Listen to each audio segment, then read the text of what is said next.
যখন আমরা কোনো বনে প্রবেশ করি তখন এই সবুজ ঘাস দেখে, এই কোমল ঘাস দেখে আমাদের মন প্রফুল্ল হয়ে ওঠে। ভিন্ন ভিন্ন প্রজাতির ফুল, ভিন্ন ভিন্ন রঙের ফুল দেখে এই মন আনন্দে ভরে ওঠে। এখানে শিশুরা নির্মাণ হয়েছিল সেই সময়। যদি এই মাটিকে সঠিকভাবে খনন না করা হতো, যদি তাতে সঠিকভাবে বীজ রোপণ না করা হতো, যদি কোনো সংঘর্ষ না হতো, পরিশ্রম না করা হতো, যদি চলতে চলতে পায়ে কাঁটা না বিঁধে যেত, তাহলে এই সুন্দর বন দেখে আমরা কি এই আনন্দ লাভ করতে পারতাম? কখনোই নয়। ধরুন কোনো নদীর তটে সুন্দর একটি বন আছে, সেই বনের আনন্দ লাভ করতে গেলে আপনাকে সেই নদী পার করতেই হবে।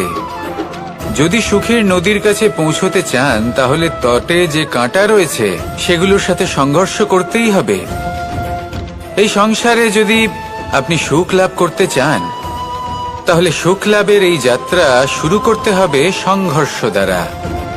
তাহলে সংঘর্ষকে স্বাগত জানান, এর পেছনেই সুখ রয়েছে যা আপনার জন্য অপেক্ষা করছে।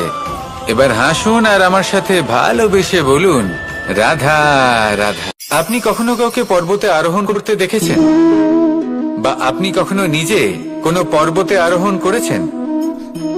করে থাকলে আপনি এই বিষয়ে অবশ্য ভুলে যাওয়া উচিত নয়। বিশেষ করে আমাদের প্রিয়জন, আমাদের পরিবারের সদস্য যখন এই সংসার থেকে ওনারা চলে যান, তখন যে সৎকর্ম ওনারা করেছেন, যে প্রেরণা ওনারা আমাদের প্রদান করেছেন, কখনো ভুলে যাওয়া উচিত নয়। যখন আপনি কোনো উঁচু স্থানে পৌঁছে যান, আপনি সাফল্য লাভ করেন, তখন সেই সকল বন্ধুদের ভোলা উচিত নয় যারা আপনার সাথে আরম্ভ থেকে ছিল, যারা সব সময় আপনাকে সাহায্য করেছে। আর সব থেকে গুরুত্বপূর্ণ কথা, আপনার বয়স যতই বৃদ্ধি পাক না কেন, মাতা পিতাকে কখনো ভুলবেন না। আপনি যতই বড় হন না কেন, আপনি তাদের সন্তানই থাকবেন। অভিজ্ঞতার দিক থেকে ওনাদের থেকে ছোটই থাকবেন। তাই সবসময় নিজের মাতা পিতাকে নিজের সাথে রাখুন, কখনো তাদের ভুলবেন না। সেই সকল ব্যক্তিদের ভুলে যাবেন না যারা দুঃখের দিনে আপনার সাথে ছিল, তবেই জীবনে সুখ পাবেন। আসুন আর আমার সাথে ভালোবেসে বলুন, রাধা রাধা। কখনো কখনো আমরা শুভ উদ্দেশ্য নিয়ে কারোর মঙ্গল কামনা করি, তার জন্য কোনো ভালো কর্ম করি, এবং সেই ব্যক্তি আমাদের বন্ধুত্ব নিয়েই, আমাদের সম্পর্ক নিয়ে, আমাদের সততা নিয়ে প্রশ্ন করতে থাকে, আমাদের সন্দেহ করে। তখন আমাদের দুঃখ হয়, কিন্তু এটা হওয়া উচিত নয়। কারণ যখনই কোনো ব্যক্তি আপনাকে সন্দেহ করছে, তাতে আপনারই মূল্য বৃদ্ধি পাচ্ছে। একটা কথা বলুন, আপনি কখনো শুনেছেন যে কয়লার শুদ্ধতার পরিমাপ করা হচ্ছে? শোনেননি, কারণ এমনটা কখনো হয়ই না। শুদ্ধতার পরখ শুধুমাত্র সোনার ক্ষেত্রে করা হয়। যখন এই সোনা এই পরীক্ষায় উত্তীর্ণ হয়, তখন সেই সোনা কতটা মূল্যবান সেটা সংসার জানতে পারে। সেই রকমই এই সংসার আপনাকেও পরখ করবে। যখন আপনি এই পরীক্ষায় উত্তীর্ণ হবেন, তখন আপনার মূল্য কতটা অধিক সেটা এই সংসারও জানতে পারবে। সেই জন্য যখনই কেউ আপনার উপর সন্দেহ করবে, দুঃখ পাবেন না। শুধু এই কথাটার খেয়াল রাখবেন, আপনি কি উচিত পথে চলেছেন, উচিত কর্ম করছেন। সকলের প্রতি আপনার মনে যেন সদ্ভাবনা, মাপদণ্ডের ভিত্তিতে সম্মান করেন। হয় বয়স দেখে করেন বা উপার্জন দেখে, অর্থাৎ সেই ব্যক্তি কতটা উপার্জন করেন। এবার ভেবে দেখুন, এটা আবশ্যক নয় কারোর বয়স যদি বেশি হয় তার বুদ্ধিও ততটাই বেশি হবে।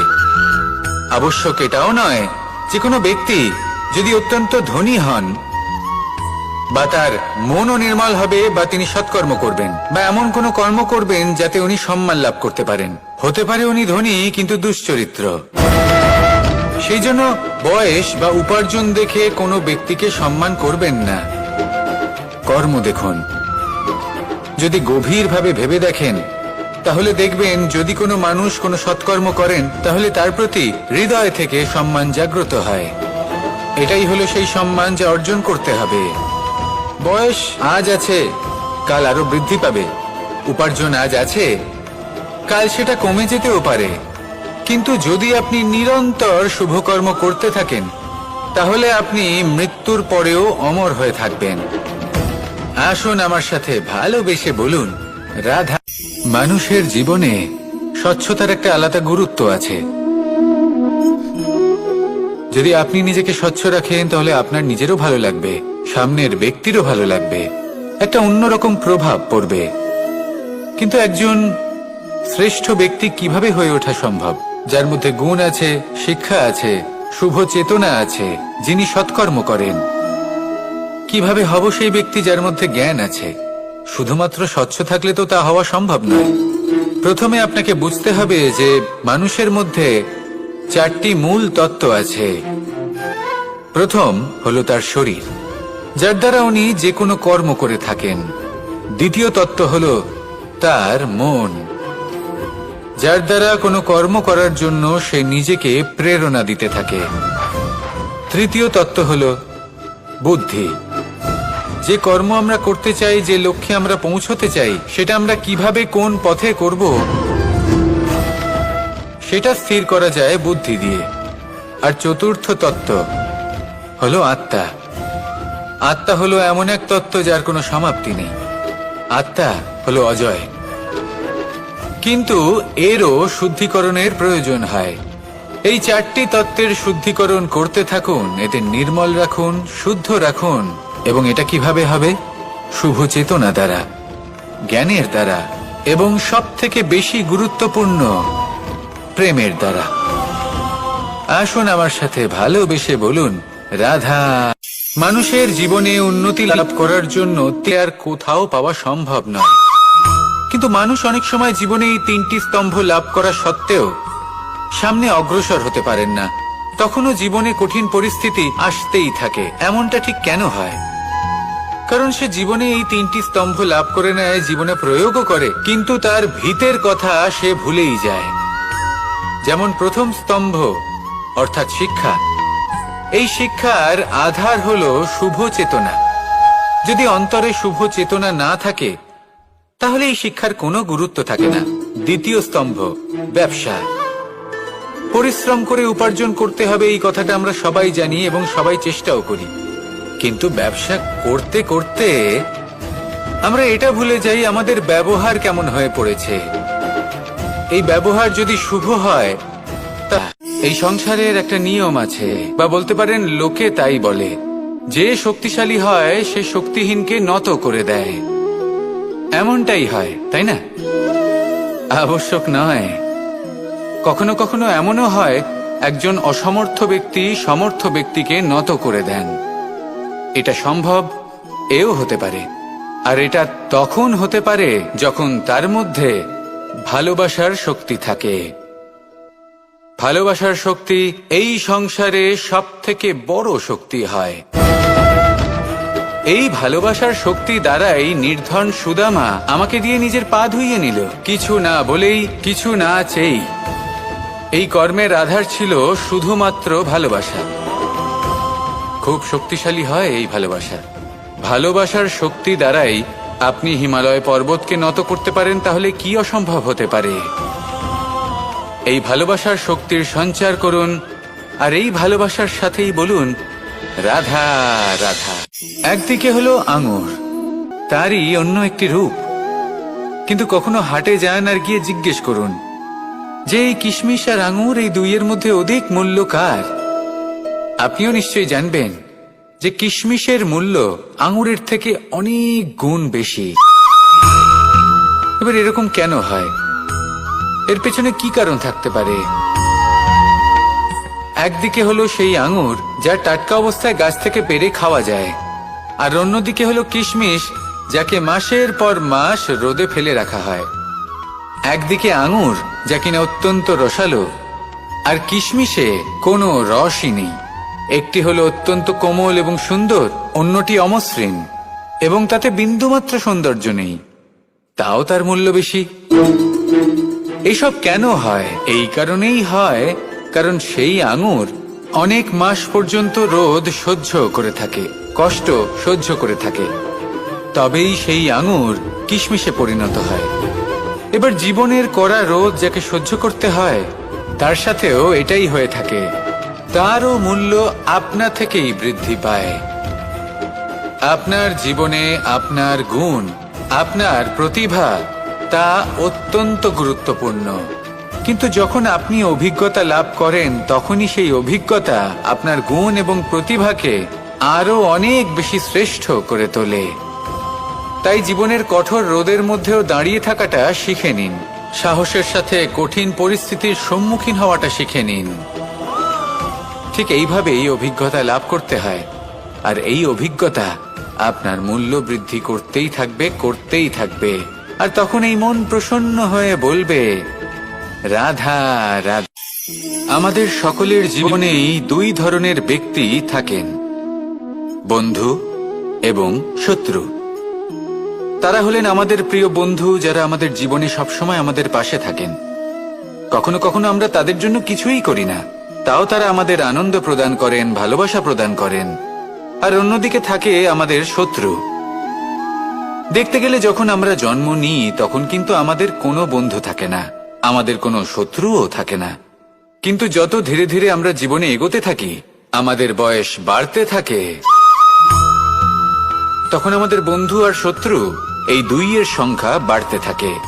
আর সেই সবকিছু নির্ভর করছে আমাদের কথার ওপর এবং আমাদের ব্যবহারের ওপর। এবারে আপনি যদি কোনো ব্যক্তিকে স্বাগত জানান উদার চিত্তে, ভালোবেসে, তাহলে সেই ব্যক্তি আপনার বন্ধু হবেই হবে। কিন্তু যদি আপনি নিজে হাতে কাউকে সামনে অগ্রসর হতে বাধা দেন, বিনা কারণে তার সাথে খারাপ ব্যবহার করেন, তাহলে তার মনে শত্রুতার বোধ অবশ্যই জেগে উঠবে। আর রইল বিষয় কথার, যদি আপনার কথা মধুর হয়, তাহলে সবাইকে আপনি আপন করে নিতে পারবেন। এই কথাই যদি কটু হয়, তাহলে আপনার আপনজনেরাও দূরে চলে যেতে পারে। তাই নিজের কথার ওপর সংযম রাখুন এবং নিজের আচরণ উদার করে তুলুন। জীবনে সুখই সুখ থাকবে। আসুন আমার সাথে ভালোবেসে বলুন, রাধা। এই সংসারে সব থেকে ভয়ানক এবং গভীর অন্ধকার কোনটা? সেটা যখন মেঘ সূর্যকে ঢেকে দেয় এবং সংসার অন্ধকারাচ্ছন্ন হয়ে ওঠে, নাকি তখন যখন সূর্যাস্তের সময় ঘনিয়ে আসে, সূর্য ঢলে যায় এবং এই সংসারে অন্ধকার ছেয়ে যায়, নাকি সেই অমাবস্যার রাত্রি যখন চতুর্দিকে ঘন অন্ধকার থাকে এবং চন্দ্রমার প্রকাশ কোথাও থাকে না? না, এই সংসারে সব থেকে বেশি ভয়ানক অন্ধকার হলো মানসিকতার অন্ধকার। মানসিকতা খুব গভীর একটা বিষয়। এই মানসিকতাই সত্যের রূপ ধারণ করে এবং আমাদের এই মানসিকতা এবং বিবেকে একটা সূর্য থাকে। যদি আমরা এটা জীবন থেকে বের করে ফেলি, তাহলে নিরাশা, হতাশা, অসফলতা এর এমন এক ঘন অন্ধকারে আমরা ফেসে যাব যে তার থেকে বাইরে বের হওয়া প্রায় অসম্ভব ব্যাপার হয়ে দাঁড়াবে। বড়ই কঠিন হয় সেই সময়। সেই জন্য ইতিবাচক মনোভাব থাকা খুব প্রয়োজনীয়। এটা ভাববেন না যে এটা আমার সাথে কেন হলো, এই সমস্যা কেন এলো, ওই ব্যক্তি আমার সাথে এটা কেন করলেন। এটা ভাবুন যে আমি জীবনে যে পরিস্থিতিতে দাঁড়িয়ে আছি, তার থেকে আমি ঠিক কিভাবে বাইরে বেরোতে পারবো। যতই ঘন অন্ধকার থাকুক না কেন, খুব ছোট একটা প্রদীপের প্রকাশ আমাদের পথপ্রদর্শক হয়ে দাঁড়াতে পারে। আর আমাদের জীবনে এই ছোট্ট একটা প্রকাশ হলো আশা। এই আশার একটি কিরণ আমাদের অত্যন্ত গাঢ় অন্ধকারেও পথ দেখাতে পারে। তাই এই আশাকে সব সময় মনে প্রজ্বলিত করে রাখুন। গাঢ় থেকে গাঢ় অন্ধকারের সাথে, কঠিন থেকে কঠিনতর সমস্যার সাথে লড়াই করুন, সামনে এগিয়ে চলুন, আর আমার সাথে ভালোবেসে বলুন, রাধা। এই সংসারে এমন কোন আবেগ আছে যা সবসময় কটু বলে মনে হয়, কিন্তু সবার শেষে এটি সব থেকে বেশি মধুর উপলব্ধি প্রদান করে, সব থেকে বেশি মধুর অনুভূতি প্রদান করে। উত্তর পেলেন? পেলেন না? আপনাকে একটা উদাহরণ দিই। যখন মাতা সীতাকে অপহরণ করা হয়েছিল, তখন শ্রীরাম অপেক্ষা করেছিলেন 4 মাস পর্যন্ত। উনি খুঁজতে চেয়েছিলেন, কিন্তু উনি ওনার খোঁজ বন্ধ রেখেছিলেন। কল্পনা করে দেখুন ওনার কতটা যন্ত্রণা হয়েছিল। উনি শুধু অপেক্ষা করছিলেন, কারণ তখন বর্ষা ছিল। অনেক দিন পর্যন্ত সূর্যের আলো দেখা যায়নি। উনি জানতেন এরকম সময় বানর সেনার পক্ষে বনের মধ্যে পথ খোঁজা খুবই কঠিন কাজ হবে। সাগর পার করা অত্যন্ত কঠিন হয়ে দাঁড়াবে। তারা হয়তো বনের মধ্যে পথ হারিয়ে ফেলবে। উনি অপেক্ষা করলেন, আর এই অপেক্ষার ফল হিসেবে উনি কি লাভ করলেন? সাগরে সেতু নির্মাণ করলেন এবং মাতা সীতাকে সসম্মানে আবার ফিরিয়ে আনলেন। যদি শ্রীরাম অপেক্ষা না করতেন তাহলে হয়তো এই সবকিছু কখনোই সম্ভব হতো না। এটাই হলো শক্তি ধৈর্যের। এটাই হলো আমাদের কাছে শিক্ষা। এই ধৈর্যই প্রত্যেকবার আমাদের অত্যন্ত কঠিন বলে মনে হয়। ধৈর্য ধরা অত্যন্ত কঠিন, কিন্তু অবশেষে এটাই সব থেকে শ্রেষ্ঠ ফল দান করে, সব থেকে মধুর উপলব্ধি, সব থেকে মধুর অনুভূতি প্রদান করে। তাই ধৈর্য ধরে থাকুন, সবকিছু শুভ হবে। আর তখন এই মন প্রফুল্ল হয়ে বলবে, রাধা। এখানে একটা ছোট্ট বিষয় আছে। এটা ভেবে দেখতে হবে যে কে আসলে সুখী ব্যক্তি। সুখী ব্যক্তি হলেন তিনি যিনি নিজের জীবনে নিজের কর্মের বিশ্লেষণ করে থাকেন, সেই বুঝে পদক্ষেপ নেন। উনি কি করতে চলেছেন সেটা উনি জানেন। আর যদি ওনার কোনো দোষ থাকে বা ভুল থাকে তাহলে সেগুলো শুধরে নিয়ে এগিয়ে চলেন। সেই জন্য উনি সুখী হন। অন্যদিকে যে ব্যক্তি দুঃখী, তিনি কি করেন? তিনি নিজের উপর নয়, অন্যের উপর নিজের নজর রাখেন যে তিনি কি করছেন, কিভাবে কর্ম করছেন। ওনারা অন্যের নিন্দা করেন, অন্যের সাফল্য দেখে ঈর্ষা করেন, ক্রুদ্ধ হয়ে যান, ওনাদের বাধা দিতে চেষ্টা করেন। সেই জন্যই তো ওনারা দুঃখী হন। এই সংসারে এমন অনেক ব্যক্তি আছেন যারা এই কারণে দুঃখী নন যে তাদের জীবনে দুঃখ আছে। তারা এই কারণে দুঃখ পান কারণ অন্যের জীবন অনেক বেশি সুখের। দেখুন, শেষ পর্যন্ত আপনাকে নিজের কর্মের প্রতি মনোসংযোগ করতেই হবে, অন্যের প্রতি নয়। কারণ আপনার জীবনে আপনার কর্ম হলো এমন একটা জিনিস যা আপনার নিয়ন্ত্রণে আছে। নিরন্তর চেষ্টা করতে থাকুন, নিজের কর্মকে বুঝতে শিখুন, শুধরে নিন, নিজেকে শ্রেষ্ঠ করে তুলুন। তখন সাফল্য নিজে থেকে আপনার কাছে আসবে, আর এই মন প্রসন্ন হয়ে বলবে, রাধা রাধা। মুক্তোর এই মালা দেখতে কত সুন্দর হয়, তাই না? এর থেকেও অনেক বেশি বহুমূল্য হলো আমাদের জীবনে আমাদের সম্পর্ক, আমাদের বন্ধু বান্ধব। এই সম্পর্কেও কখনো কখনো বিবাদ হয়, মনোমালিন্য হয়, এগুলোও ছড়িয়ে যায়। আর সেই সময় এই মুক্তোর মতোই নত হয়ে আমাদের এই সম্পর্কগুলিকে হাতে তুলতে হবে, এদের জুড়তে হবে, এদের আগলে রাখতে হবে, কারণ এদের থেকে বহুমূল্য আর কিছুই নেই। আর যদি এই কাজটা আপনি শিখে নিতে পারেন তাহলে আপনার জীবনের এই সম্পর্ক, এই বন্ধুত্ব সবসময় আপনাকে বল প্রদান করবে, আনন্দ প্রদান করবে। আর এই মন সুপ্রসন্ন হয়ে বলবে, রাধা রাধা। আপনারা সবাই একটা গাছের পাতাকে দেখুন, যতক্ষণ পর্যন্ত ও গাছের সাথে, মানে গাছের ডালের সাথে জুড়ে থাকে, সে সবুজ থাকে, বাতাসের সাথে সে নড়তে থাকে। যতক্ষণ পর্যন্ত ও সূর্য থেকে পাওয়া রশ্মির শক্তি গাছে পৌঁছে দেয় ততক্ষণ ও ডালের সাথে যুক্ত থাকে। কিন্তু যখন সেই পাতা শুকিয়ে যায় তখন তার কোনো গুরুত্ব থাকে না। সেই পাতা গাছের ডালে এবং বৃক্ষের কাছে বোঝা হয়ে থেকে যায়। এবং এমন এক সময় আসে যখন সেই ডালটি শুকনো সেই পাতাকে পরিত্যাগ করে। এটাই আমরা এই প্রকৃতিতে দেখি এবং এটাই হলো সত্য। আর এটাই আমাদের জীবনে খুব বড় একটা শিক্ষা। যদি আপনিও নিজের জীবনে নিজের আপনজনদের কাছে বোঝা স্বরূপ হয়ে দাঁড়ান তাহলে তারা আপনাকে যতই ভালোবাসুক না কেন, ওনারা যদি নাও চান তাহলেও এমন এক দিন আসবে যখন আপনার আপনজন আপনাকে পরিত্যাগ করবে। সেই জন্য সবসময় আত্মনির্ভর হয়ে ওঠার চেষ্টা করুন, নিরন্তর পরিশ্রম করতে থাকুন, কারোর উপর বোঝা হয়ে থাকবেন না, বরং তার সাথে মিলে দায়িত্ব পালন করুন। এমনটা করবেন তাহলে আপনার সম্মানও বজায় থাকবে এবং সম্পর্কের মধ্যে আপনার মূল্যও বজায় থাকবে। আসুন আর আমার সাথে ভালোবেসে বলুন, রাধা রাধা। আমাদের মধ্যে এমন অনেক মানুষ আছেন যারা বই পড়তে পছন্দ করেন। অনেক মানুষ আছেন যারা ভিন্ন ভিন্ন রকমের কাহিনী পড়েন। এবার পড়তে পড়তে মাঝে এমন একটা অধ্যায় অবশ্যই আসে যা আমাদের হৃদয় স্পর্শ করে যায়। আমরা হৃদয় যন্ত্রণা অনুভব করি, তাও আমরা সেই কাহিনী শেষ পর্যন্ত পড়ি এবং তখন আমরা বুঝতে পারি যে সেই যন্ত্রণাময় অধ্যায়টি কেন এসেছিল, তার থেকে আমরা কি শিক্ষা পেলাম এবং আমরা অবশেষে লক্ষ্যেও পৌঁছলাম। কিন্তু যদি সেই যন্ত্রণাদায়ক অধ্যায়টিতে আপনি থেমে যান, আপনি যদি এটা ভাবেন যে আমি আর পড়তে পারবো না, তাহলে আপনি জানতেও পারবেন না যে পরবর্তীতে কি হতে চলেছে। এই মন দুঃখে ভরে উঠবে, মনে প্রশ্ন আসতেই থাকে যার উত্তর আমরা পাই না, নিজেদের লক্ষ্য বুঝতেই পারি না। এইভাবেই আমাদের জীবনেও যদি এমন কিছু হয় যা অত্যন্ত দুঃখজনক, যদি এমন কোনো কঠিন অধ্যায় আপনার জীবনে আসে, থামবেন না। তা হলো আপনার জীবনের কাহিনীর একটি যন্ত্রণাদায়ক দুঃখজনক অধ্যায় মাত্র।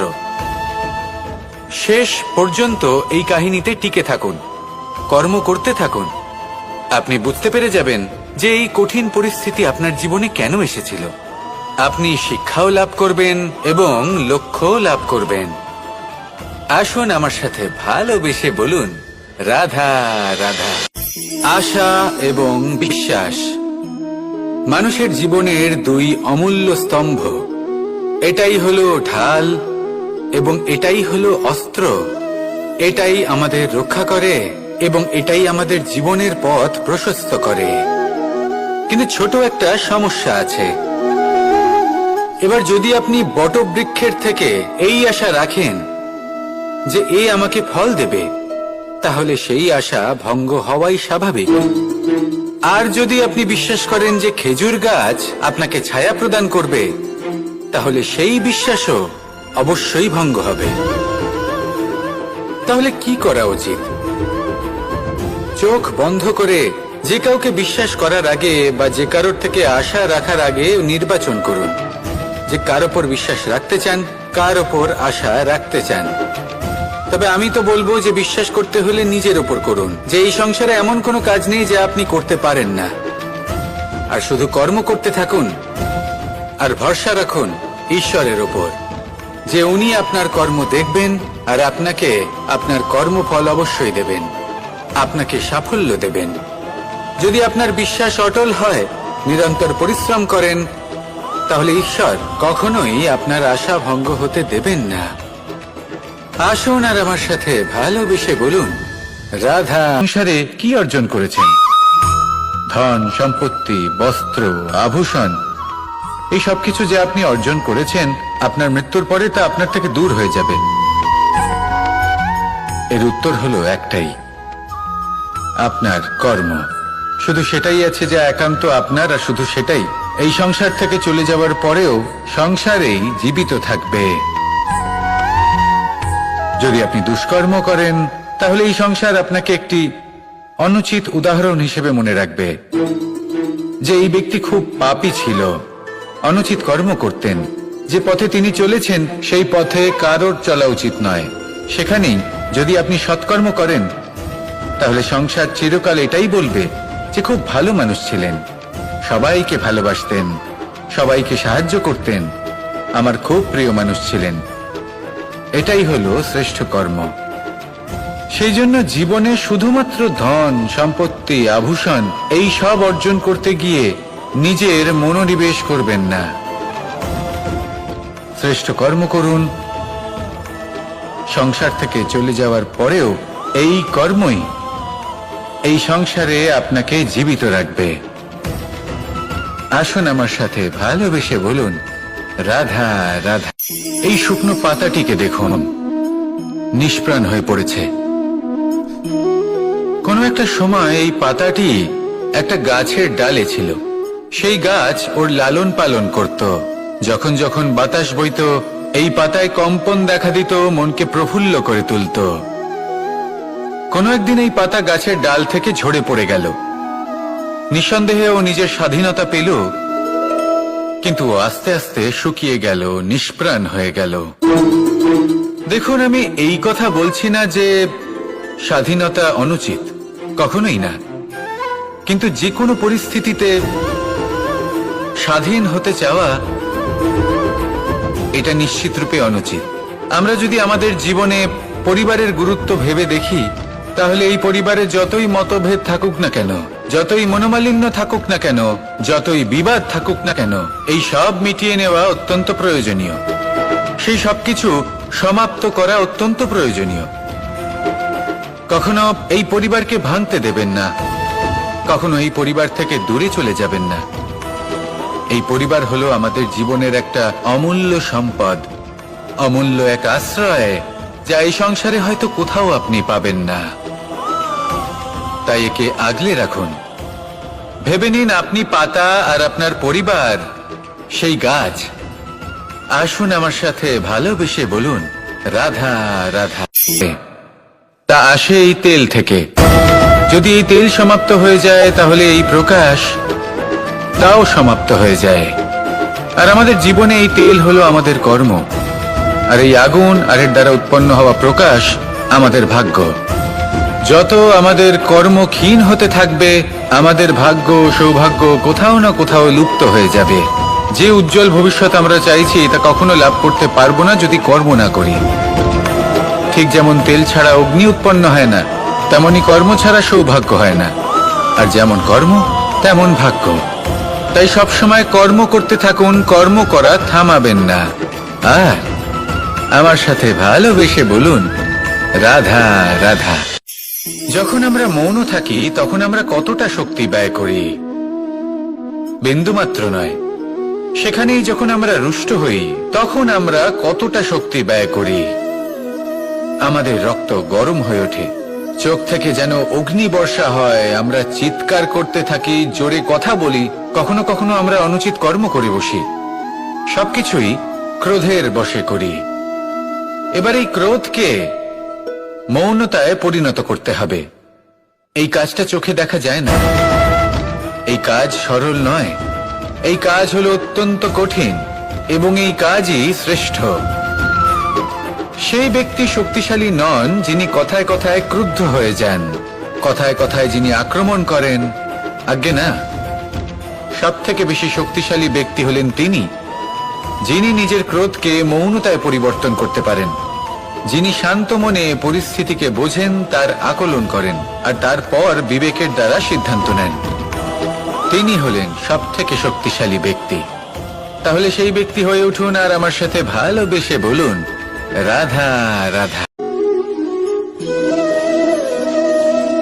ফলটা দেখছেন আপনি? এটা সেই ফল যেটা গাছের সবচেয়ে উঁচু ডালে পাওয়া যায়, কিন্তু যখন এটা খসে পড়ে, তখন এটা আকাশের দিকে যায় না যা ওপরে আছে, সে যায় সেই ভূমির দিকে যে নিচ থেকে তার দিকে তাকিয়ে থাকে। কেন? কারণ এই ফলের নিজের উচ্চতার ধারণা মাটির থেকে নিজের দূরত্ব দেখে হয়। এই ব্যাপারটাই আমাদের মানুষের জন্যও খাটে। যদি আপনি সম্পন্ন হন, তাহলে তাদের সাহায্য অবশ্যই করবেন যাদের সামর্থ্য আপনার থেকে কম, যাদের সাহায্যের অত্যন্ত প্রয়োজন। আপনার সামর্থ্য বেশি কারণ তাদের আপনার থেকে সামর্থ্য কম। দেখুন, জীবনে আনন্দ শুধু বড় হওয়ায় নয়, বরং তাদের সাহায্য করেও আছে যারা কোনো কারণবশত আপনার থেকে নিচে রয়ে গেছেন। আর যখন একটা ফল এই কথাটা বুঝতে পারে, তখন আপনি নয় কেন? রাধা রাধা। সময় বড়ই বিচিত্র অনুভব দেয়।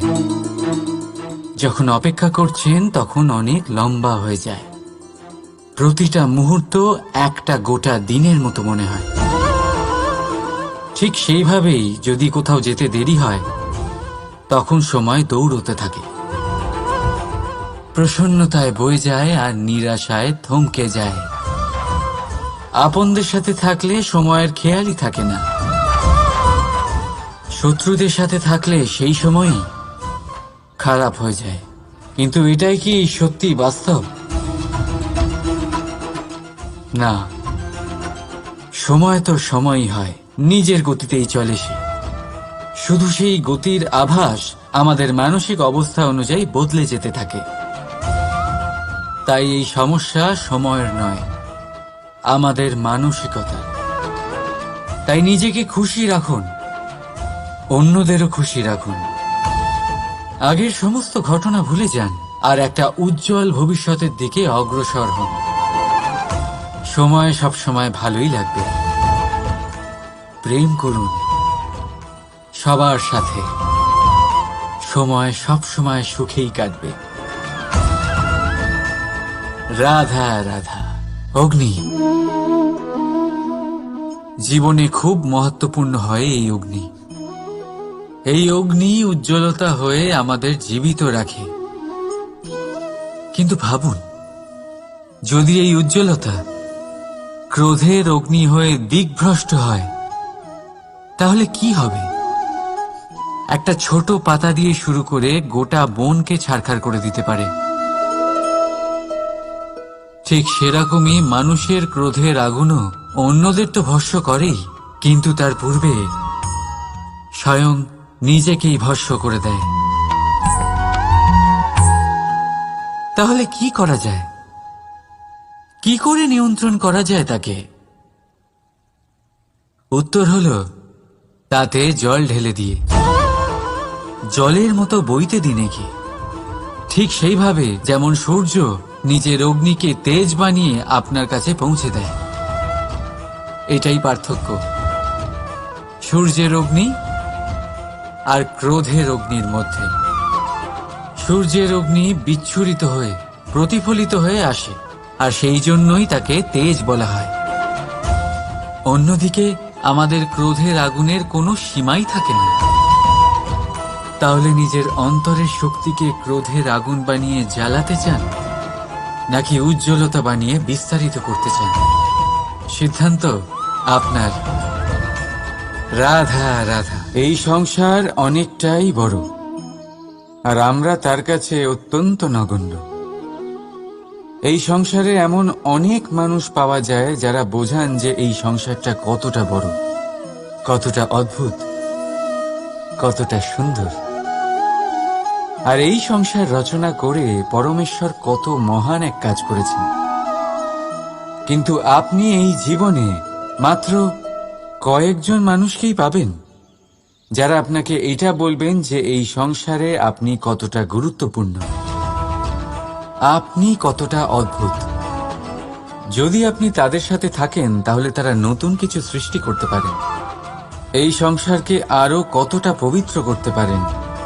তাই এই সংসারকে গুরুত্ব না দিয়ে সেই মুষ্টিমেয় কিছু মানুষকে গুরুত্ব দিন, কারণ তারাই হলো আপনার আপনজন, আর তারাই আপনাকে সঠিক পথে চালিত করবে।